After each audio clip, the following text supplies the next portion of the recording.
गल साडे समझ तो बाहर हुंदी हैगी, क्योंकि ध्यान जिहड़ा है वो विचारां दे विच होवेगा। इस करके गुरु घर ने मर्यादा बनाई है भी जदों भी कोई गुरमुख कोई जीव संसार दे विचों गुरु घर विच आए, वो पहलों बैठ के कीर्तन सुने ते शब्द दा नाल जाप करे। जदों वो गुरबाणी दा जाप करेगा, शब्द दा अभ्यास करेगा, सिमरन करेगा, ते उस दे अंदरले विचार वो रुक जाणगे, मैल उतर जाएगी। फिर उस दे अगे ये रतन जो गुरु दा शब्द है, कथा विचार एक रखिया जाता है, क्योंकि इस दे विचों साडे मन वास्ते कुछ ना कुछ उपदेश वो परमात्मा ने सानू देना हुंदा है। जे मन शुद्ध होवेगा, हाजिर होवेगा, फिर ही ये बचन जिहड़े ने अंदर जाणगे। जे मन किते होर तुरदा रहेगा, फिर उपदेश अंदर नहीं जाएगा। उस वास्ते महाराज सच्चे पातशाह दस रहे ने सानू भी परमात्मा दे हजूर इस मन नू रखो। सतगुर नू असीं आके मिलते हाँ, शरीर करके आउंदे हाँ, मन नू भी लैके आओ। मन दे विचारां दी मैल नू बाहर उतार दिओ। जदों आओ आप दे विचारां नू संकोच के गुरु दे उपदेश नू सुनन दी अवस्था दे विच आके सुनो। फिर मालक जिस ते खुश होता है उसनू आप दा उपदेश हुक्म उस सुणाउंदा है। ते उस संबंध विच हुण महाराज सच्चे पातशाह ने आप दे गुरसिखां नू ये बचन सुनाने शुरू किए। जो गुरबाणी है, गुरबाणी दी विचार है, इस नू महाराज समझाउंदे ने सब से उपर गुरु शब्द विचार। इस विच उन्होंने दस्या मन जिहड़ा है इसनू एक बच्चा कहा है ते परमात्मा नू माता पिता कहा है। उस हर जी माता, हर जी पिता, हर जीओ प्रतिपालक, हर जी मेरी सार करे, हम हर के बालक। हम असी सारे ही उस परमात्मा दे बच्चे हाँ। साडा जो मन तौर ते माता पिता है वो एक ही है। 84 लाख जोन उस एक तो पैदा होती है, जिसनू महाराज समझाउंदे ने एक नूर ते सब जग उपजिया, कौन भले कौन मंदे। हुण जदों असीं संसार विच आउंदे हाँ, इत्थे माया जिहड़ी है उस दे सपुरद मन आ जाता है। इत्थे काल माया भव सागर विचार फुरने ये प्रवेश हो जाते ने। ज्यों ही इस माया दे देश दे विच मन प्रवेश करता है, मन नू अपने मूल दा चेता भुल जाता है भी मेरे माता पिता दा की स्वरूप है, मेरा माता पिता रहिंदा कित्थे है, उसनू किस तरह मिलिया जा सकता है। आप दे घर तो टुटिया होया, आप दे माता पिता तो विछड़िया होया मन इस भटकण दे विच संसार दे विच सुखां दी भाल दे विच दौड़दा है, लभदा है भी मैनू कितों सुख मिल जाए, पर परेशान होंदा जांदा है। दिन ब दिन उस दे अंदर दियां परेशानियां ये वधदियां जांदियां ने, जिस करके वो थोड़ा बहुता फिर धार्मिक कर्मां दा आसरा लैंदा है भी जे मैं कोई दान पुण्य करांगा, जां मैं कोई सेवा सिमरन करांगा, जां वेदां दा कोई जाप करांगा, ते हो सकदा है मेरियां परेशानियां ये घट जाण। पर महाराज सच्चे पातशाह ने दस्या वेदां नूं पढ़न वाले भी, वेदां दियां विचारां करन वाले भी परमात्मा दे बनाए हुए इस खेल दे विचों निकल ना सके, क्योंकि उन्होंने वेदां दी विचार भी आप दी मत द्वारा कीती। उन्होंने गुरु दी मत नहीं लई, आप दी सियाणप विच ही विचार करते रहे, जिसनों आपां गुरबाणी विच भी पढ़ते हाँ, वेदा मह नाम उत्तम सो सुने नाही फिर है ज्यों बेतालिया। जिस अवस्था दे विच असीं चलण लगे ते महाराज ने दस्या भी अंदर दी जिहड़ी मन दी तृष्णा वो खत्म ना हुई, मन की भुख वो दूर ना होई। धर्म दे कर्म भी कीते, धार्मिक प्रवृत्तियां दे मुताबक लिबास भी धारण किया, दुनियावी रूप विच शिंगार किया भी परमात्मा नूं मिलिया जाए, पर परमात्मा नहीं मिलिया। इस करके महाराज सच्चे पातशाह कहण लगे भी तुसीं शरीरां दे वास्ते कर्म बना लए ने, धर्म नूं शरीर नाल जोड़ लिया है, शरीर नूं पहरावा पवा लैंदे हो, शरीर दा नेम बना लैंदे हो, पर तुहाडा मन वस विच नहीं आया। उस वास्ते महाराज ने दस्या इस तरह जे तुसीं सिर्फ बाहरी शिंगार ही बनाओगे ते अंदर तुसीं गुण धारण नहीं करोगे ते उस हिरदे रूपी शेज दे उपर वो कंत, वो परमेश्वर वो नहीं आएगा। ते महाराज की गुरबाणी विच दस रहे ने, काजल फुल तंबोल रस सबे किछ साजिया, सोलह किए शिंगार के अंजन पाजिया। 16 किस्म के शिंगार कर ले, नेत्रां विच अंजन पा लिया, अच्छे कपड़े पा ले, इस संसार दे विच पूरी आप दी हौमे विच चल पए, पर अंदर मन उस दे विचार नहीं बदले। जियो मैले बाहरों निर्मल, बाहरों निर्मल जियो तां मैले, तिने जन्म जोए हारिया। हुण अंदरों तां वही अवस्था है जो एक मनमुख दी है, पर बाहरी रूप विच भेख पूरा है। ते महाराज सच्चे पातशाह कहण लगे इस तरह कंत, इस तरह पति वो हिरदे दे विच नहीं आके वसेगा। इस अवस्था विच चल पे महाराज गुरबाणी द्वारा समझाउण लगे, 16 किए शिंगार के अंजन पाजिया, जे घर आवे कंत तां सब किछ पाइए। हर हाँ कंते बाज शिंगार एवें बिरथा जाइए। इस तरह का कीता होया शिंगार वो व्यर्थ चला जाता है। मालिक देखता है कि अंदरों तां इन्हां दे गुरु की मत नूं धारण नहीं किया, आप दी मत द्वारा ही मन चलता है।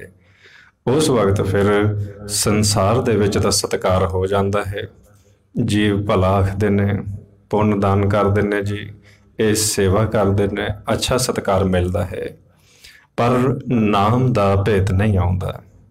सतगुरु दे नाल उसका जो स्वरूप है परमात्मा का, उसकी पछाण नहीं होंदी। इस करके आपां ने कोशिश करके मन नूं भी शुद्ध करना है, मन का ज्ञान भी लेना है, मन नूं उस दे घर का भेत दे के उत्थे बिठाउणा है।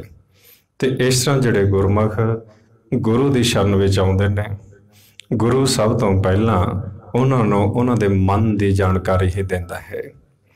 तो की महाराज समझाते ने भी जदों तुसीं गुरु कोल आओ, गुरु की मत ग्रहण करने वास्ते आओ, तो आप दी मत का त्याग कर दिओ, फिर ही इस भव सागर दे विचों, इस संसार सागर दे विचों तुसीं मुक्त हो सकते हो, तो पति परमेश्वर तक पहुँच सकते हो। इस तरह हुण जिन्हां दा इत्थे परमात्मा के रस्ते ते चले, उन्होंने गुरबाणी विच गुरमुख कहा गया। जिन्हां दे अंदर मैल सी, बाहरों शुद्ध सन, बाहरों अच्छे सन, अंदरों कुछ होर सी, उन्होंने मनमुख कहा गया। गुरमुख नूं इत्थे गुरबाणी दे विच सुहागना कहा गया, मनमुख नूं इत्थे दुहागन कहा गया। हुण वेश दोहां दा एक ही है, दोवें ही पति परमेश्वर तो विछड़ियां होइयां सन, संसार विच आईयां। गुरमुख जिहड़ा है, जिसनों इत्थे सुहागण का नाम दिता है, उसने इत्थे आके गुरु धारण कर लिया, उसने संगत करनी शुरू कर दी। ऐसियां सखियां दा, ऐसे गुरमुखां दा संग करना शुरू कर दिता, जिन्हां दे नाल उठन बैठन दे नाल उस दे अंदर भी चाव पैदा होने लगा कि जिस कंत तो मैं विछड़ चुकी हाँ, उसनूं किस तरह मिलिया जाए।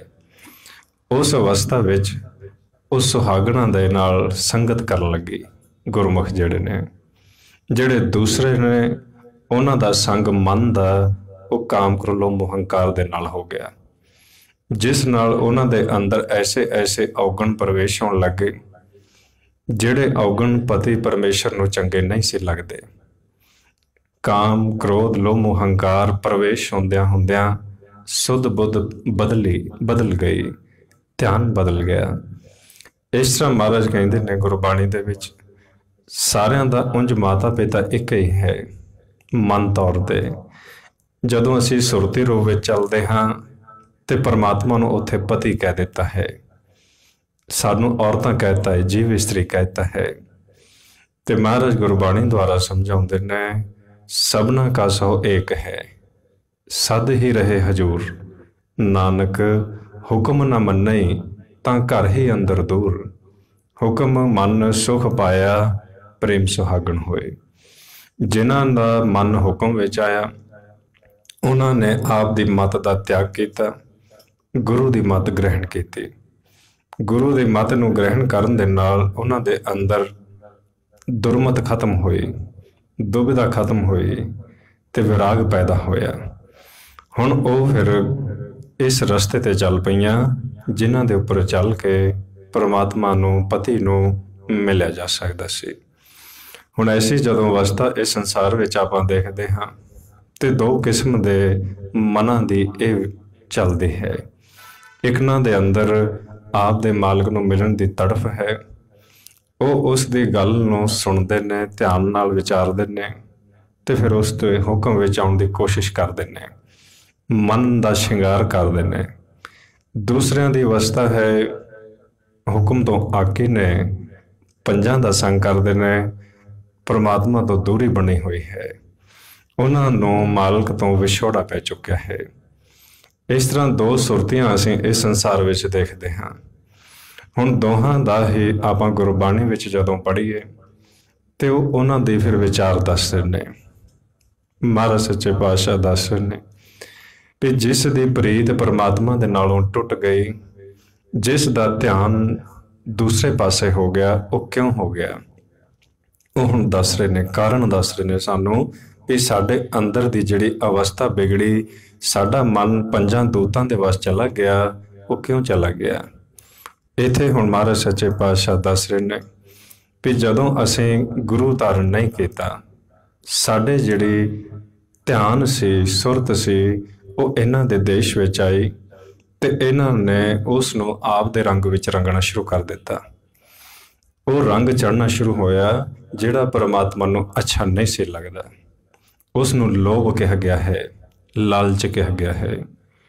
ਜਦੋਂ ਅਸੀਂ ਲੋਭ ਲਹਿਰ ਵਿੱਚ ਚੱਲਦੇ ਹਾਂ, ਜੋ ਸਾਡਾ ਮਨ ਹੈ, ਇਸ ਦਾ ਕੱਪੜਾ ਇਹ ਰੰਗਿਆ ਜਾਂਦਾ ਹੈ, ਇਹ ਮੈਲਾ ਵੇਸ਼ ਧਾਰਨ ਕਰ ਲੈਂਦੇ ਹੈ। ਉਸ ਵਕਤ ਇਹ ਕੀਤਾ ਹੋਇਆ ਮਨ ਦਾ ਵੇਸ਼, ਲਾਲਚ ਵਿੱਚ ਆਇਆ ਹੋਇਆ ਮਨ, ਇਸ ਪਰਾਏ ਧਨ ਵਾਸਤੇ ਉਦਮ ਕਰਦਾ ਹੋਇਆ ਜਿਨ੍ਹਾਂ ਦਾ ਸਾਥ ਲੈਂਦਾ ਹੈ, ਉਹ ਇਸ ਤਰ੍ਹਾਂ ਦਾ ਹੌਲੀ ਹੌਲੀ ਔਗਣ ਦੇ ਪ੍ਰਵੇਸ਼ ਹੁੰਦੇ ਨੇ, ਮਾਲਕ ਇਸ ਨੂੰ ਛੱਡ ਦਿੰਦਾ ਹੈ ਤੇ ਐਸੇ ਫਿਰ ਅੰਦਰ ਬਚਨ ਪ੍ਰਵੇਸ਼ ਕਰਦੇ ਨੇ। ਇਹ ਕ੍ਰੋਧ ਵਿੱਚ ਆਉਣਾ ਸ਼ੁਰੂ ਹੋ ਜਾਂਦੀ ਹੈ, ਤਮੋ ਗੁਣ ਪੈਦਾ ਹੁੰਦਾ ਹੈ, ਜਿਸ ਨੂੰ ਫਿਰ ਗੁਰਬਾਣੀ ਵਿੱਚ ਮਹਾਰਾਜ ਸਮਝਾਉਂਦੇ ਨੇ। ਇਹ ਆਪਣੇ ਆਪਣੇ ਮਨਾਂ ਦੀ ਹਾਲਤ ਹੈ। ਇਹ ਤਨ ਮਾਇਆ ਪਾਹਿਆ ਪਿਆਰੇ, ਲੀਤੜਾ ਲੱਭ ਰੰਗਾਏ। ਮੇਰੇ ਕੰਤ ਨਾ ਭਾਵੇ ਚੋਲੜਾ ਪਿਆਰੇ, ਕਿਉਂ ਤਨ ਸਿਜੇ ਜਾਏ। ਹੁਣ ਉਹ ਜੇ ਤੁਸੀਂ ਇਸ ਤਰ੍ਹਾਂ ਦਾ ਸ਼ਿੰਗਾਰ ਕਰੋਗੇ, ਉਹ ਅੰਦਰ ਨਹੀਂ ਆਏਗਾ, ਉਹ ਛੱਡ ਦੇਗਾ, ਕਿਉਂਕਿ ਅਸੀਂ ਦੂਸਰੇ ਨੂੰ ਖੁਸ਼ ਕਰ ਰਹੇ ਹਾਂ। ਅਸੀਂ ਪਤੀ ਪਰਮੇਸ਼ਰ ਵਾਸਤੇ ਸ਼ਿੰਗਾਰ ਨਹੀਂ ਕੀਤਾ, ਅਸੀਂ ਦੂਸਰੇ ਵਾਸਤੇ ਕੀਤਾ ਹੈ। ਸਾਡਾ ਧਿਆਨ ਬਾਹਰ ਮੁਖੀ ਜੁੜਿਆ ਹੋਇਆ ਹੈ, ਮਾਇਆ ਦੇ ਉੱਪਰ ਟਿਕਿਆ ਹੋਇਆ ਹੈ। ਉਹ ਮਾਇਆ ਦਾ ਰੰਗ ਇਸ ਨੂੰ ਕੁਸੁੰਭਾ ਰੰਗ ਕਹਿਤਾ ਹੈ, ਇਹ ਉਤਰ ਜਾਏਗਾ ਤੇ ਇਹ ਪਰਮਾਤਮਾ ਦੇ ਘਰ ਵਿੱਚ ਪ੍ਰਵਾਨ ਨਹੀਂ ਹੈ। ਇਸ ਕਰਕੇ ਜਦੋਂ ਅਸੀਂ ਇਸ ਤਰ੍ਹਾਂ ਦਾ ਸ਼ਿੰਗਾਰ ਕਰਕੇ ਇਸ ਸੰਸਾਰ ਦੇ ਵਿੱਚ ਵਿਚਰਦੇ ਹਾਂ, ਫਿਰ ਸਾਡੇ ਬੋਲ ਵੀ ਬਦਲ ਜਾਂਦੇ ਨੇ, ਸਾਡੀ ਭਾਸ਼ਾ ਵੀ ਬਦਲ ਜਾਂਦੀ ਹੈ। ਫਿਰ ਅਸੀਂ ਇੱਕ ਦੂਸਰੇ ਨੂੰ ਫਿੱਕੇ ਬਚਨ ਬੋਲਦੇ ਹਾਂ, ਕਿਉਂਕਿ ਅੰਦਰ ਕ੍ਰੋਧ ਪ੍ਰਵੇਸ਼ ਹੋ ਜਾਂਦਾ ਹੈ। ਉਸ ਵਕਤ ਸਾਡੀ ਰਸਨਾ ਦੇ ਉੱਪਰ ਅਗਨ ਦਾ ਵਾਸਾ ਹੋ ਜਾਂਦਾ ਹੈ। ਉੱਥੇ ਮਹਾਰਾਜ ਕਹਿੰਦੇ ਨੇ, ਜਿਸ ਰੱਥ ਦੇ ਉੱਪਰ ਮਨ ਸਵਾਰ ਹੋ ਕੇ ਕ੍ਰੋਧ ਵਿੱਚ ਆ ਕੇ ਇੱਕ ਦੂਸਰੇ ਨੂੰ ਮਾੜੇ ਬਚਨ ਬੋਲਦਾ ਹੈ, ਉਹ ਕੀ ਅਵਸਥਾ ਹੈ ਕਲਯੁਗ ਦੀ। कलयुग रथ अगन का कूड़ अगे रथवा हो। कलयुग विच अगन दा जोर है। जिस दे भी तुसीं अवस्था देखो, हर एक दे अंदर दुबदा, ईरखा, द्वैत भावना, एक दूसरे दे परथाए, निंदा चुगली दे विचार चलते रहंदे ने। इस अगन दे उपर सवार हो के जदों असीं किसे दी निंदा करते हाँ, किसे दी उस्तत करते हाँ, इहो जिहे जिहड़े साडे बचन ने ये परमात्मा दे घर विच प्रवान नहीं हन, जिसनूं महाराज सब तो पहलां गुरमत विच विवर्जित करदे ने। प्रथमे त्यागी पराई निंदा, उतर गई सब मन की चिंदा। जदों असीं उसे दे बनाए होए इस संसार दे विच किसे दे औगण देख के उसनूं संसार दे सामने दसदे हां, उस दी निंदा विच लै जांदे हां, आप दे गुणां दी उस्तत कराउंदे हां, उसनूं हौमे विच लै जांदे हां। इस तरह के जिहड़े लक्षण ने, बोल बाणी है, इस तरह की जिहड़ी सोच है, वो साडे उस निरंकार परमात्मा दे घर दे विच प्रवान नहीं है। उसनूं फिर महाराज सच्चे पातशाह दस रहे ने, जिहड़े इस तरह का सुभाव रखते हैं, उन्हां दी प्रीत परमात्मा दे नालों टुट जाती है, क्योंकि ध्यान ही दूसरे वल हो गया है। दूसरा की करता है, दूसरा की विचारता है, उसे दियां गल्लां करनियां, उसे दियां ही विचारां करनियां, उसे नूं जिथे बैठना उसकी उस्तत कर देनी, जिस दे नाल विचार मिलते हैं, जिस दे नाल टकरा चुके ने उसकी निंदा कर देनी। ये बिरती जिहड़ी है, ये छड़ सुरत जिहड़ी उस तो टुटती जाती है, अंदरों बाहर जुड़ती जाती है। ध्यान उसनूं महाराज कहिंदे ने, टूट प्रीत गई बुर बोल। भी जदों माड़े बचन बोलते हो, नानक फिक्का बोलीए तन मन फिक्का होए, फिको फिक्की सदिए फिके फिक्की सोए, फिक्का दरगह सटिए मुँह तुका फिके पाए, फिका मूर्ख आखिए पाना लही सजाए। सो ये जिहड़े औगण ने साडी सुरती विच प्रवेश होंदे, फिर ध्यान अंदरों शब्द तो टुट जाता है। उसनूं महाराज सच्चे पातशाह दस रहे ने, जदों अंदरों ध्यान टुटिया, माया दे देश विच आया, माया दे नाल मोह पैदा हो गया। अंदरों जिनका मोह टूटा, वो टुट चुका है। लिव छुड़की लगी तृष्णा, माया अमर वरताया। यह माया जित हर विसरे, मोह उपजे भाव दूजा लाया। इन्हां औगणां दे विच जिवें जिवें असीं आपदी सुरत नूं रंगदे जांदे हां, साडे बोल बाणी बदल जाती है, साडी सोचनी बदल जाती है, ते हौली हौली साडा जो शिंगार है वो संसार नूं खुश करन वास्ते तां हो जाता है, पर असीं परमात्मा तो दूर होंदे जांदे हां। ये साडे मन दी अज दे समय दी हालत है।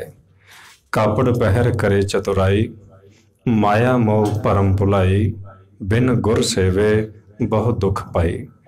हुण इस तरह जदों असीं चले, अंदरों टुटे हुए मन शब्द नालों, नाम नालों बाहर मुखी जुड़े हुए ने, उस अवस्था दे विच महाराज सच्चे पातशाह कहन लगे भी ये परेशान होने लगा।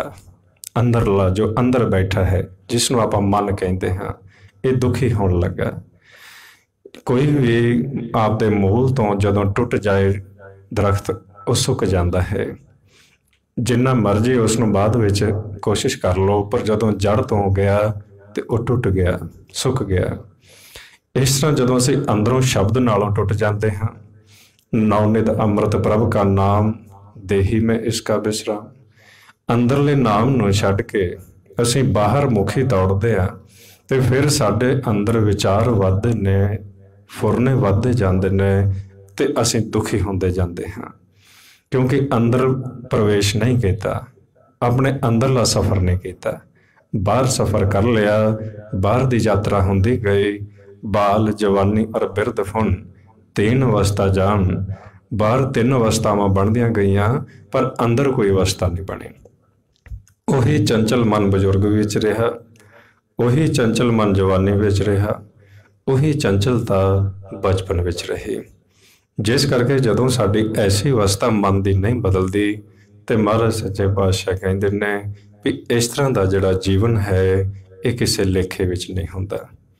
ये असीं व्यर्थ गवा लैंदे हां, ते फिर संसार दे विच जो असीं अच्छे कर्मां दा, ਅੱਗੇ ਪਹਿਰਾਵਾ ਆਪਦੇ ਉੱਪਰ ਪਾਉਂਦੇ ਹਾਂ, ਦਾਨ ਪੁੰਨ ਦਾ ਨਾਟਕ ਕਰਦੇ ਹਾਂ, ਇਹ ਦਰਗਾਹ ਵਿੱਚ ਨਹੀਂ ਚੱਲਦਾ।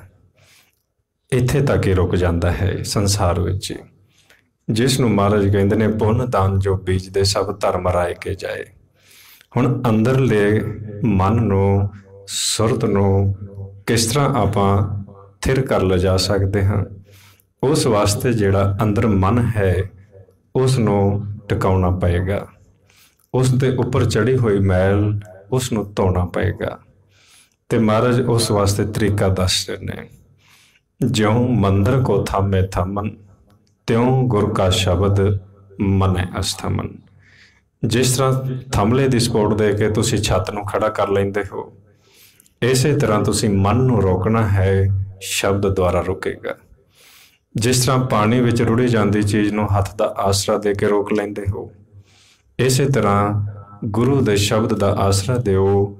ਜਿਉਂ ਪਖਾਣ ਨਾਵ ਚੜ੍ਹ ਤਰੈ ਪ੍ਰਾਣੀ ਗੁਰ ਚਰਨ ਲਗਤ ਨਿਸਤਰੈ। ਇਸ ਤਰੀਕੇ ਨਾਲ ਸੁਰਤ ਹੌਲੀ ਹੌਲੀ ਇਸ ਮਾਇਆ ਦੇ ਰੰਗ ਵਿੱਚੋਂ ਆਜ਼ਾਦ ਹੋਏਗੀ। ਜਦੋਂ ਇਹ ਰੰਗ ਉਤਰੇਗਾ ਤੇ ਸ਼ਬਦ ਦਾ ਰੰਗ ਫਿਰ ਚੜ੍ਹੇਗਾ। ਤੇ ਮਹਾਰਾਜ ਗੁਰੂ ਨਾਨਕ ਦੇ ਘਰ ਨੇ ਦੱਸਿਆ, ਵੇਦ ਕਤੇਬ ਇਫਤਰਾ ਪਾਈ ਦਿਲ ਕਾ ਫਿਕਰ ਨਾ ਜਾਏ, ਟੁਕ ਦਮ ਕਰਾਰੀ ਜੋ ਕਰ ਹਾਜ਼ਰ ਹਜੂਰ ਖਦਾਏ। ਬੰਦੇ ਖੋਜ ਦਿਲ ਹਰ ਰੋਜ਼ ਨਾ ਫਿਰ ਪਰੇਸ਼ਾਨੀ ਮਾਹੇ, ਇਹ ਜੋ ਦੁਨੀਆ ਸਹਿਰ ਮੇਲਾ ਦਸਤਗੀਰੀ ਨਾ ਹੈ।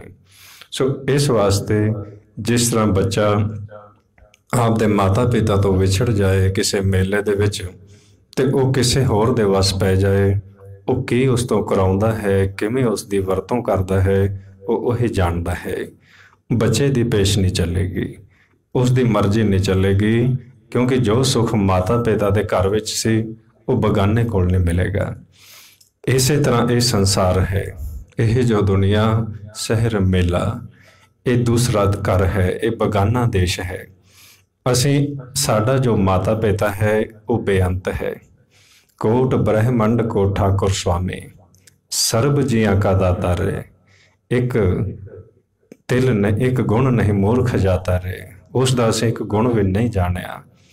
ਉਹ ਦਿਆਲੂ ਸੀ, ਕਿਰਪਾਲੂ ਸੀ, ਦੇ ਕੇ ਦੁਬਾਰਾ ਨਹੀਂ ਸੀ ਪੁੱਛਦਾ। ਅਸੀਂ ਅਕਿਰਤ ਕਣ ਹੋਏ, ਜੋ ਸਰੀਰ ਦਿੱਤਾ, ਜੋ ਦ੍ਰਿਸ਼ਟਮਾਨ ਦੇ ਵਿੱਚ ਸਾਨੂੰ ਸਵਾਸਾਂ ਦਾ ਧਨ ਦੇ ਕੇ ਭੇਜਿਆ, ਅਸੀਂ ਉਸ ਧਨ ਦਾ ਇਸਤੇਮਾਲ ਗਲਤ ਕਰਦੇ ਰਹੇ ਤੇ ਜੂਏ ਵਿੱਚ ਇਸ ਨੂੰ ਹਾਰਦੇ ਰਹੇ, ਜਿਸ ਨੂੰ ਮਹਾਰਾਜ ਕਹਿੰਦੇ ਨੇ ਤ੍ਰਿਸ਼ਨਾ ਵੱਡਾ ਰੋਗ ਲੱਗਾ, ਮਰਨ ਮਨੋ ਵਿਸਾਰਿਆ। ਸੰਸਾਰ ਵਿੱਚ ਆਏ, ਦੁਨਿਆਵੀ ਲਾਲਚ ਤ੍ਰਿਸ਼ਨਾਵਾਂ ਵਿੱਚ ਚੱਲ ਪਏ, ਨਾਮ ਦੇ ਨਾਲ ਪ੍ਰੀਤ ਨਹੀਂ ਕੀਤੀ ਤੇ ਹੌਲੀ ਹੌਲੀ ਧਿਆਨ ਨਾਮ ਤੋਂ ਦੂਰ ਹੁੰਦਾ ਗਿਆ, ਮਾਲਕ ਤੋਂ ਦੂਰ ਹੁੰਦਾ ਗਿਆ ਤੇ ਇਸ ਮਾਇਆ ਦੇ ਘਰ ਵਿੱਚ ਜੁੜਦਾ ਗਿਆ।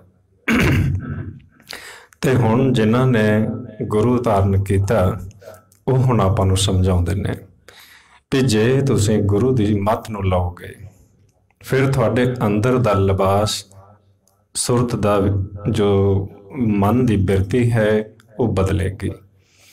ਉਸ ਵਾਸਤੇ ਤੁਸੀਂ ਕੀ ਕਰੋ, ਜਿਸ ਤਰ੍ਹਾਂ ਕੱਪੜਾ ਮੈਲਾ ਹੋਵੇ ਤੇ ਸਾਬਣ ਨਾਲ ਧੋ ਲੈਂਦੇ ਹੋ, ਦੂਸਰਾ ਰੰਗ ਚੜਾਉਣਾ ਹੋਵੇ ਤੇ ਲਲਾਰੀ ਕੋਲ ਲੈ ਜਾਂਦੇ ਹੋ। ਲਲਾਰੀ ਮਿੱਟੀ ਮਟਕੀ ਦੇ ਵਿੱਚ ਰੰਗ ਪਾਉਂਦਾ ਹੈ, ਉੱਪਰ ਥੱਲੇ ਡਬਾਉਂਦਾ ਹੈ, ਸੋਟੀ ਘੁਮਾਉਂਦਾ ਹੈ, 4 ਚੁਫੇਰੇ, ਰੰਗ ਚੜ ਜਾਂਦਾ ਹੈ। ਹੁਣ ਇਹ ਜੋ ਤੁਹਾਡਾ ਮਨ ਹੈ, ਇਸ ਦੇ ਉੱਪਰ ਲੱਗੀ ਹੋਈ ਮੈਲ ਉਹ ਸੂਖਮ ਹੈ, ਉਹ ਨਜ਼ਰ ਨਹੀਂ ਆਉਂਦੀ, ਜਿਸ ਨੂੰ ਮਹਾਰਾਜ ਕਹਿੰਦੇ ਨੇ ਸਹਿੰਸੇ ਜਿਉ ਮਲੀਨ ਹੈ, ਕਿਤ ਸੰਜਮ ਧੋਤਾ ਜਾਏ, ਮਨ ਤੋਂ ਉਹ ਸ਼ਬਦ ਲਾਗੋ ਹਰ ਸਿਰੋਂ ਚਿਤ ਲਾਏ। ਹੁਣ ਤੁਸੀਂ ਗੁਰੂ ਦੇ ਸ਼ਬਦ ਦੁਆਰਾ ਇਸ ਨੂੰ ਧੋਣਾ ਹੈ, ਉਸ ਅਵਸਥਾ ਵਿੱਚ ਧੋਣਾ ਹੈ। ਭਰੀਏ ਹੱਥ ਪੈਰ ਤਨ ਦੇਹ, ਪਾਣੀ ਧੋਤੇ ਉਤਰ ਸਕੇ, ਮੂਤ ਪਲੀਤੀ ਕੱਪੜ ਹੋਏ, ਦੇ ਸਾਬੁਣ ਲਈਏ ਉਹ ਧੋਏ।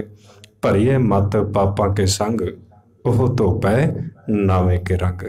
ਨਾਮ ਦੁਆਰਾ ਧੋਣਾ ਹੈ ਤੇ ਨਾਮ ਸੰਸਾਰ ਵਿੱਚੋਂ ਨਹੀਂ ਮਿਲੇਗਾ, ਜਿਸ ਦੁਆਰਾ ਆਪਾਂ ਧੋਣਾ ਹੈ। ਉਸ ਵਾਸਤੇ ਅਸੀਂ ਨਾਮ ਪ੍ਰਾਪਤ ਕਰਨ ਵਾਸਤੇ ਸਤਿਗੁਰ ਕੋਲ ਆਉਣਾ ਹੈ। ਜਦੋਂ ਅਸੀਂ ਸਤਿਗੁਰ ਦੇ ਸਨਮੁਖ ਹੋਵਾਂਗੇ, ਫਿਰ ਸਾਨੂੰ ਇਹ ਚੌਥੇ ਪਦ ਦੇ ਵਿੱਚੋਂ ਨਿਜ ਘਰ ਦੇ ਵਿੱਚੋਂ ਇਨਾਮ ਪ੍ਰਾਪਤ ਹੋਏਗਾ। ਉਸ ਦਾ ਇਸਤੇਮਾਲ ਕਰਾਂਗੇ ਤੇ ਮਨ ਧੋਤਾ ਜਾਏਗਾ। ਇਸ ਤਰ੍ਹਾਂ ਕਰੋ। ਮਹਾਰਾਜ ਸੱਚੇ ਪਾਤਸ਼ਾਹ ਦੱਸਣ ਲੱਗੇ, ਇਹ ਕਾਇਆ ਦੇ ਵਿੱਚ ਹੁਣ ਸ਼ਬਦ ਦਾ ਰੰਗ ਪਾਓ। ਕਾਇਆ ਰੰਗਣ ਜੇ ਥੀਏ ਪਿਆਰੇ, ਪਾਈਏ ਨਾਉ ਮਜੀਠ। ਰੰਗਣ ਵਾਲਾ ਜੇ ਰੰਗੇ, ਸਾਹਿਬ ਐਸਾ ਰੰਗ ਨਾ ਡੀਠ। ਜਦੋਂ ਤੁਸੀਂ ਹੁਣ ਸ਼ਬਦ ਦਾ ਰੰਗ ਪਾਓਗੇ, ਸ਼ਬਦ ਦਾ ਜਿਸ ਤਰ੍ਹਾਂ ਮਟਕੀ ਹੈ ਜਾਂ ਰਿੜਕਣਾ ਆਪਾਂ ਰਿੜਕਦੇ ਹਾਂ ਅਤੇ ਮਧਾਣਾ ਪਾ ਲੈਂਦੇ ਹਾਂ, ਰੱਸੀ ਨੂੰ ਅੱਗੇ ਪਿੱਛੇ ਕਰਦੇ ਹਾਂ ਅਤੇ ਮੱਖਣ ਅਲੱਗ ਹੁੰਦਾ ਹੈ, ਲੱਸੀ ਅੱਡ ਹੋ ਜਾਂਦੀ ਹੈ। ਇਸੇ ਤਰ੍ਹਾਂ ਹੁਣ ਤੁਸੀਂ ਇਸ ਸਰੀਰ ਨੂੰ ਮਟਕੇ ਬਣਾਓ, ਇਹ ਤਨ ਨੂੰ ਮੱਟੀ ਬਣਾਓ, ਮਟਕੇ ਬਣਾਓ। ਇਸ ਵਿੱਚ ਸ਼ਬਦ ਦਾ ਮਧਾਣਾ ਪਾਓ। ਇਸ ਤਰ੍ਹਾਂ ਹੌਲੀ ਹੌਲੀ ਨਾਮ ਉੱਪਰ ਆਏਗਾ, ਸ਼ਬਦ ਪ੍ਰਗਟ ਹੋਏਗਾ। ਜਿਵੇਂ ਜਿਵੇਂ ਤੁਹਾਡੇ ਅੰਦਰ ਸ਼ਬਦ ਪ੍ਰਗਟ ਹੋਏਗਾ, ਨਾਮ ਪ੍ਰਗਟ ਹੋਏਗਾ, ਤੁਸੀਂ ਉਸ ਵਿੱਚ ਧਿਆਨ ਲਾਉਣਾ ਹੈ। ਜਿਵੇਂ ਜਿਵੇਂ ਸ਼ਬਦ ਵਿੱਚ ਧਿਆਨ ਲੱਗੇਗਾ, ਨਾਮ ਦਾ ਰੰਗ ਚੜ੍ਹਦਾ ਜਾਏਗਾ। ਉਸ ਅਵਸਥਾ ਵਿੱਚ ਮਹਾਰਾਜ ਕਹਿੰਦੇ ਨੇ, ਕਾਇਆ ਰੰਗਣ ਜੇ ਥੀਏ ਪਿਆਰੇ, ਪਾਈਏ ਨਾਉ ਮਜੀਠ। ਰੰਗਣ ਵਾਲਾ ਜੇ ਰੰਗੇ, ਸਾਹਿਬ ਐਸਾ ਰੰਗ ਨਾ ਡੀਠ। ਜਿਨ ਕੇ ਚੋਲੇ ਰਤੜੇ ਪਿਆਰੇ, ਕੰਤ ਤਿਨਾ ਕੇ ਪਾਸ। ਧੂੜ ਤਿਨਾ ਕੇ ਜੇ ਮਿਲੇ ਜੀ, ਕਹੁ ਨਾਨਕ ਕੀ ਅਰਦਾਸ। ਹੁਣ ਉਹ ਰੰਗਣਾ ਕਿਸ ਤਰ੍ਹਾਂ ਹੈ? ਉਸ ਅਵਸਥਾ ਵਿੱਚ ਮਹਾਰਾਜ ਕਹਿਣ ਲੱਗੇ, ਤਨ ਨੂੰ ਮਟਕੀ ਬਣਾਓ। ਤਨ ਕਰ ਮਟਕੀ, ਮਨ ਮਹਿ ਬਿਲੋਵੋ। ਇਸ ਮਟਕੀ ਮਹਿ ਸ਼ਬਦ ਸੰਜੋਵੋ। ਸ਼ਬਦ ਨੂੰ ਅੰਦਰ ਲੈ ਕੇ ਜਾਓ। ਗੁਰੂ ਦਾ ਜੋ ਸ਼ਬਦ ਹੈ, ਅੰਦਰ ਲੈ ਕੇ ਚਲੋ। ਜਿਸ ਤਰੀਕੇ ਨਾਲ ਗੁਰੂ ਦਾ ਮੰਤਰ ਹੈ, ਜਦੋਂ ਤੁਸੀਂ ਇਸ ਨੂੰ ਅੰਦਰ ਲੈ ਕੇ ਜਾਓਗੇ, ਵਾਹਿਗੁਰੂ ਗੁਰਸ਼ਬਦ ਹੈ, ਇਸ ਦਾ ਤੁਸੀਂ ਅਭਿਆਸ ਕਰੋਗੇ, ਨਾਮ ਦ੍ਰਿੜ ਕਰੋਗੇ, ਜਪੋਗੇ, ਸਿਮਰਨ ਕਰੋਗੇ, ਸੰਸਾਰ ਦੀ ਮੈਲ ਵਿਚਾਰ ਉਹ ਖਤਮ ਹੁੰਦੇ ਜਾਣਗੇ। ਮਨ ਸਹਿਜ ਵਿੱਚ ਆਉਂਦਾ ਜਾਏਗਾ। ਸਹਿਜ ਵਿੱਚ ਆਉਣ ਦੇ ਨਾਲ ਇਹ ਨਾਮ ਦੇ ਨਾਲ ਜੁੜੇਗਾ। ਉਸ ਅਵਸਥਾ ਵਿੱਚ ਜਿਹੜੇ ਗੁਰਮੁਖ ਨੇ, ਉਹਨਾਂ ਨੇ ਫਿਰ ਇਸ ਮਨ ਨੂੰ ਧੋਣਾ ਸ਼ੁਰੂ ਕੀਤਾ, ਮਨ ਨੂੰ ਸ਼ੁੱਧ ਕੀਤਾ। ਅਤੇ ਜਦੋਂ ਮਨ ਸ਼ੁੱਧ ਹੋਇਆ, ਉਹਨਾਂ ਦੇ ਅੰਦਰ ਨਾਮ ਪ੍ਰਗਟ ਹੋਇਆ। ਉਹ ਕੰਤ, ਉਹ ਪਰਮੇਸ਼ਰ, ਉਹ ਪ੍ਰਭੂ ਅੰਦਰ ਪ੍ਰਵੇਸ਼ ਹੋਇਆ। ਉਸ ਨੂੰ ਮਹਾਰਾਜ ਫਿਰ ਅੱਗੇ ਸਾਰਾ ਕੁਝ ਸਮਝਾਉਂਦੇ ਨੇ। ਆਓ ਥੋੜ੍ਹਾ ਥੋੜ੍ਹਾ, ਜਿਵੇਂ ਗੁਰਬਾਣੀ ਵਿੱਚ ਉਹ ਪ੍ਰੈਕਟੀਕਲ ਵੀ ਹੈ। ਤਨ ਕਰ ਮਟਕੀ, ਸਰੀਰ ਨੂੰ ਮੱਟੀ ਬਣਾਉਣਾ ਅਤੇ ਸ਼ਬਦ ਦਾ ਮਧਾਉਣਾ ਪਾਉਣਾ। ਉਸ ਵਾਸਤੇ ਮਹਾਰਾਜ ਨੇ ਤਰੀਕਾ ਦੱਸ ਦਿੱਤਾ। ਜਦੋਂ ਅੰਦਰ ਸਵਾਸ ਥੋੜ੍ਹਾ ਜਿਹਾ ਤੁਹਾਡੇ ਚੱਲਦੇ ਨੇ, ਸਹਿਜ ਸੁਭਾਏ ਚੱਲ ਰਹੇ ਨੇ ਸਵਾਸ, ਤੁਸੀਂ ਇਸ ਵਿੱਚ ਗੁਰਮੰਤਰ ਨੂੰ ਐਡ ਕਰ ਦਿਓ। ਅੰਦਰ ਸਵਾਸ ਜਾਏ, ਵਾਹੇ ਉਚਾਰਨ ਕਰੋ। ਸਵਾਸ ਤੁਹਾਡਾ ਉੱਪਰ ਆ ਰਿਹਾ ਹੈ, ਬਾਹਰ ਆ ਰਿਹਾ ਹੈ, ਗੁਰੂ ਉਚਾਰਨ ਕਰੋ। ਇਸ ਤਰੀਕੇ ਨਾਲ ਕਰੋ ਵੀ ਸਹਿਜ ਸੁਭਾਏ ਹੀ ਮਨ ਦੇ ਉੱਪਰੋਂ ਵਿਚਾਰਾਂ ਦੀ ਮੈਲ ਉਤਰ ਜਾਏ, ਮਨ ਸ਼ੁੱਧ ਹੋ ਜਾਏ, ਸਾਫ਼ ਹੋ ਜਾਏ। ਫਿਰ ਉਸ ਤੋਂ ਅੱਗੇ ਨਾਮ ਦੀ ਜੋ ਬਖਸ਼ਿਸ਼ ਮਹਾਰਾਜ ਅੱਗੇ ਆਪਾਂ ਨੂੰ ਸਮਝਾਉਂਦੇ ਨੇ, ਉਹ ਅੱਗੇ ਚੱਲਦੀ ਹੈ। ਇਸ ਤਰ੍ਹਾਂ ਬਾਬਾ ਕਬੀਰ ਜੀ ਉਹ ਕਰਨ ਲੱਗੇ, ਕਿਉਂਕਿ ਗੁਰਬਾਣੀ ਉਹਨਾਂ ਨੇ, ਗੁਰਮੁਖਾਂ ਨੇ, ਭਗਤਾਂ ਨੇ ਆਪਣੇ ਸਨਮੁਖ ਰੱਖੀ ਹੈ, ਜਿਹੜੇ ਗੁਰੂ ਦੀ ਮੱਤ ਗ੍ਰਹਿਣ ਕਰਕੇ ਜਾਗਰਤ ਅਵਸਥਾ ਵਿੱਚ ਆਏ। ਉਹਨਾਂ ਦੇ ਅੰਦਰ ਨਾਮ ਪ੍ਰਗਟ ਹੋਇਆ, ਉਹ ਪਰਮਾਤਮਾ ਦੇ ਹੁਕਮ ਵਿੱਚ ਆਏ। ਫਿਰ ਉਸ ਦੇ ਸਨਮੁਖ ਬੈਠੇ, ਉਹਨਾਂ ਦਰਸ਼ਨ ਕੀਤੇ ਅਤੇ ਫਿਰ ਅੱਗੇ ਸਾਨੂੰ ਸਮਝਾਇਆ। ਜਿਸ ਨੂੰ ਮਹਾਰਾਜ ਸਮਝਾਉਂਦੇ ਨੇ, ਤੇਹੀ ਗੁਣੀ ਸੰਸਾਰ ਭਰਮ ਸੁੱਤਾ, ਸੁੱਤਿਆਂ ਰਹਿਣ ਵਿਹਾਣੀ। ਗੁਰ ਕਿਰਪਾ ਤੇ ਸੇ ਜਨ ਜਾਗੇ, ਜਿਨ ਹਰ ਮਨ ਵਸਿਆ, ਬੁੱਲ ਹੈ ਅੰਮ੍ਰਿਤ ਬਾਣੀ।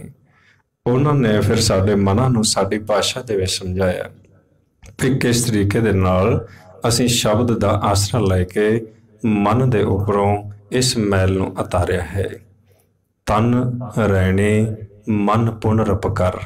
ਪੁਨਰਪ ਕੱਪੜੇ ਨੂੰ ਕਹਿੰਦੇ ਨੇ ਵੀ ਅਸੀਂ ਮਨ ਨੂੰ ਕੱਪੜਾ ਬਣਾ ਲਿਆ, ਸਰੀਰ ਨੂੰ ਮਟਕੀ ਬਣਾ ਲਿਆ, ਇਸ ਦੇ ਵਿੱਚ ਸ਼ਬਦ ਨੂੰ ਪਾ ਦਿੱਤਾ। ਤਨ ਰਹਿਣੀ, ਮਨ ਪੁਨਰਪ ਕਰ, ਹਉ ਪੰਚੋ ਤੱਤ ਬਰਾਤੀ। ਸਰੀਰ ਦੇ ਜਿਹੜੇ ਇਹ ਤੱਤ ਨੇ, ਇਹ ਫਿਰ ਇਸ ਮਾਲਕ ਦੇ ਸੁਰਤ ਦੇ ਅਤੇ ਸ਼ਬਦ ਦੇ ਮਲਾਪ ਦੇ ਵਿੱਚ ਨਾਲ ਹੋ ਕੇ ਚੱਲੇ ਨੇ। ਤੇ ਜਿਸ ਤਰ੍ਹਾਂ ਫਿਰ ਇੱਕ ਬਾਹਰ ਮੁਖੀ ਪਹਿਲਾ ਸਮਾਂ ਸੀ, ਉਦੋਂ ਬੇਦੀ ਦੇ ਫੇਰੇ ਹੁੰਦੇ ਸਨ, ਉਹਨਾਂ ਫਿਰ ਉਸ ਨੂੰ ਨਾਲ ਲੈ ਕੇ ਦੱਸਿਆ ਹੈ ਵੀ ਕਿਸ ਤਰ੍ਹਾਂ ਸਾਡਾ ਸ਼ਬਦ ਤੇ ਸੁਰਤ ਦਾ ਜਦੋਂ ਮੇਲ ਹੋਇਆ ਤੇ ਉਹ ਹਰੀ ਪਰਮਾਤਮਾ, ਉਹ ਰਾਮ ਵਾਹਿਗੁਰੂ, ਉਹ ਕਿਸ ਤਰ੍ਹਾਂ ਪ੍ਰਗਟ ਹੋਇਆ। ਉਹ ਫਿਰ ਸਾਰਾ ਪ੍ਰੈਕਟੀਕਲ ਹੈ।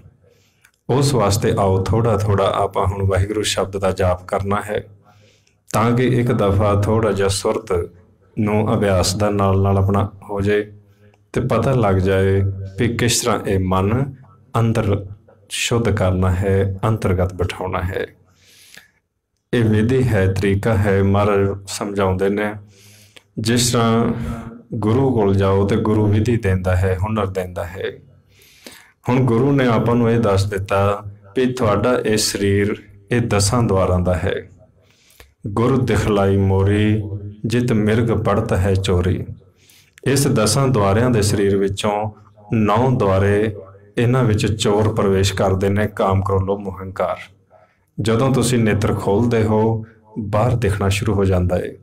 ਜਦੋਂ ਤੁਸੀਂ ਕੰਨਾਂ ਦੁਆਰਾ ਬਾਹਰਲੀ ਆਵਾਜ਼ਾਂ ਸੁਣਦੇ ਹੋ, ਰਸਨਾ ਦੁਆਰਾ ਬਾਹਰ ਦੀ ਭਾਸ਼ਾ ਬੋਲਣੀ ਸ਼ੁਰੂ ਕਰਦੇ ਹੋ, ਇਸ ਤਰ੍ਹਾਂ ਹੌਲੀ ਹੌਲੀ ਅੰਦਰ ਪ੍ਰਵੇਸ਼ ਹੁੰਦੇ ਹੁੰਦੇ ਅੰਦਰ ਜਾਲ ਬੁਣਦੇ ਨੇ, ਅੰਦਰ ਵਿਚਾਰਾਂ ਦੀ, ਫੁਰਨਿਆਂ ਦੀ ਲਹਿਰ ਦੌੜਨੀ ਸ਼ੁਰੂ ਹੋ ਜਾਂਦੀ ਹੈ। ਹੁਣ ਤੁਸੀਂ ਕੀ ਕਰੋ, ਇਹ ਜਿਹੜੇ ਤੁਹਾਡੇ ਦਰ ਨੇ ਇਹ ਸਵਾਸਾਂ ਦੁਆਰਾ, ਪਾਉਣ ਦੁਆਰਾ ਖੁੱਲ੍ਹਦੇ ਨੇ। ਤੁਸੀਂ ਕੀ ਕਰੋ, ਗੁਰੂ ਦਾ ਸ਼ਬਦ ਅੰਦਰ ਲੈ ਕੇ ਜਾਓ। ਇਹ ਦਰ ਤੁਹਾਡੇ ਹੌਲੀ ਹੌਲੀ ਬੰਦ ਹੋਣਗੇ। 9 ਦੁਆਰੇ ਹੁਣ ਪ੍ਰਗਟ ਨੇ, ਸਰੀਰ ਵਿੱਚ ਆਪਾਂ ਆ ਚੁੱਕੇ ਹਾਂ, ਮਨ ਵਿਚਾਰਾਂ ਵਿੱਚ ਚਲਾ ਗਿਆ ਹੈ।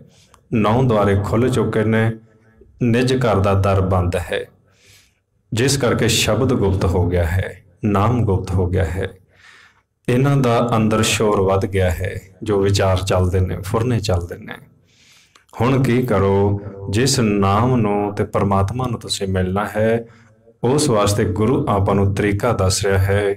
9 ਦਰ ਕਾਇਆ ਕੋਟ ਹੈ, 10ਵਾਂ ਗੁਪਤ ਰਖੀਜੇ।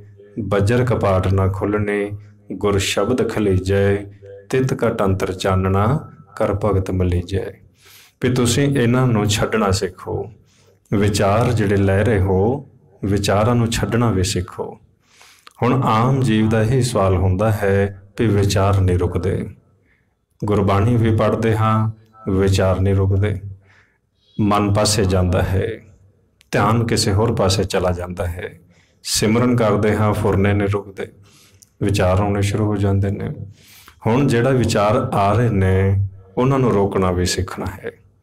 ਜੇ ਤੁਸੀਂ ਆਪ ਦੇ ਵਿਚਾਰਾਂ ਵਿੱਚੋਂ ਧਿਆਨ ਨੂੰ ਕੱਢਣਾ ਸਿੱਖ ਲਿਆ ਤੇ ਸ਼ਬਦ ਦੇ ਨਾਲ ਜੋੜਨਾ ਸਿੱਖ ਲਿਆ, ਤੇ ਹਰ ਹਾਲਤ ਵਿੱਚ ਮਹਾਰਾਜ ਕਹਿੰਦੇ ਨੇ ਵੀ ਭਵ ਸਾਗਰ ਦੇ ਵਿੱਚੋਂ ਆਪਾਂ ਜਿੱਤ ਕੇ ਵਾਪਸ ਘਰ ਜਾਵਾਂਗੇ। ਤੇ ਜੇ ਸਾਡੇ ਵਿਚਾਰ ਆਪਣੇ ਆਪ ਹੀ ਚੱਲਦੇ ਰਹੇ, ਆਪ ਮੁਹਾਰੇ ਸਾਡਾ ਮਨ ਦੌੜਦਾ ਰਿਹਾ, ਅਸੀਂ ਆਪ ਦੇ ਮਨ ਤੋਂ ਹੀ ਹਾਰ ਜਾਵਾਂਗੇ। ਤੇ ਜਿਹੜਾ ਮਨ ਹਾਰ ਜਾਂਦਾ ਹੈ, ਉਹ ਜਮਾਂ ਦੇ ਵਸ ਚਲਾ ਜਾਂਦਾ ਹੈ। ਜਿਹੜਾ ਮਨ ਗੁਰੂ ਦੇ ਸ਼ਰਨ ਵਿੱਚ ਆ ਜਾਂਦਾ ਹੈ, ਸ਼ਬਦ ਦੇ ਘਰ ਵਿੱਚ ਚਲਾ ਜਾਂਦਾ ਹੈ, ਉਹ ਜਿੱਤ ਜਾਂਦਾ ਹੈ। ਸੋ ਇਸ ਕਰਕੇ ਮਹਾਰਾਜ ਦਾ ਬਚਨ ਵੀ ਹੈ, ਮਨ ਜੀਤੇ ਜਗ ਜੀਤ। ਹੁਣ ਇਹ ਜੋ ਗੁਰਮਤਿ ਹੈ, ਇਹ ਮਨ ਤੇ ਖੜਦੀ ਹੈ। ਮਮਾ ਮਨ ਸਿਉ ਕਾਜ ਹੈ, ਮਨ ਸਾਧੇ ਸਿੱਧ ਹੋਏ। ਮਨ ਹੀ ਮਨ ਸਿਉ ਕਹੇ ਕਬੀਰਾ, ਮਨ ਸਾ ਮਿਲਿਆ ਨਾ ਕੋਏ। ਹੁਣ ਅਸੀਂ ਇਸ ਮਨ ਨੂੰ ਪਕੜਨਾ ਹੈ, ਕਿਉਂਕਿ ਮਨ ਦਾ ਸੁਭਾਅ ਹੈ ਦੌੜਨਾ। ਇਹ ਸੰਗਤ ਵਿੱਚੋਂ ਦੌੜ ਜਾਂਦਾ ਹੈ, ਗੁਰੂ ਦੇ ਕੋਲ ਆ ਕੇ ਦੌੜ ਜਾਂਦਾ ਹੈ। ਇਸ ਨੂੰ ਜੇ ਅਸੀਂ ਹੁਕਮ ਵਿੱਚ ਲਿਆਉਣਾ ਸਿੱਖ ਲਿਆ, ਸ਼ਬਦ ਦੇ ਨਾਲ ਜੋੜਨਾ ਸਿੱਖ ਲਿਆ, ਤੇ ਫਿਰ ਇਹੀ ਮਨ ਜਦੋਂ ਹੁਕਮ ਵਿੱਚ ਆਏਗਾ, ਇਹ ਨਾਮ ਦਾ ਖਜ਼ਾਨਾ ਵੀ ਇਸ ਨੂੰ ਪ੍ਰਾਪਤ ਹੋਵੇਗਾ ਤੇ ਇਹ ਗੁਰਮੁਖ ਬਣੇਗਾ ਤੇ ਇਸ ਲੋਕ ਦੇ ਵਿੱਚ ਆਪ ਦੇ ਮਾਤਾ ਪਿਤਾ ਤੇ ਸਿਫਤ ਸਲਾਹ ਕਰੇਗਾ, ਗੁਣ ਗਾਏਗਾ। ਸੋ ਉਸ ਵਾਸਤੇ ਹੁਣ ਇਸ ਮਨ ਨੂੰ ਕਿਸ ਤਰ੍ਹਾਂ ਰੋਕਣਾ ਹੈ, ਉਹ ਆਪਾਂ ਹੁਣ ਥੋੜ੍ਹਾ ਜਿਹਾ ਅਭਿਆਸ ਕਰਕੇ ਦੇਖਣਾ ਹੈ। ਜੋ ਗੁਰਮੰਤਰ ਆਪਾਂ ਨੂੰ ਗੁਰੂ ਨੇ ਬਖਸ਼ਿਸ਼ ਕੀਤਾ ਹੈ, ਉਸ ਦਾ ਇਸਤੇਮਾਲ ਕਰਕੇ ਜੋ ਮੰਦਰ ਕੋ ਥਾਮੇ ਥਮਨ, ਤਿਉ ਗੁਰ ਕਾ ਸ਼ਬਦ ਮਨੈ ਅਸਥਾਮਨ। ਸਿਮਰਨ ਦੀ ਜੁਗਤੀ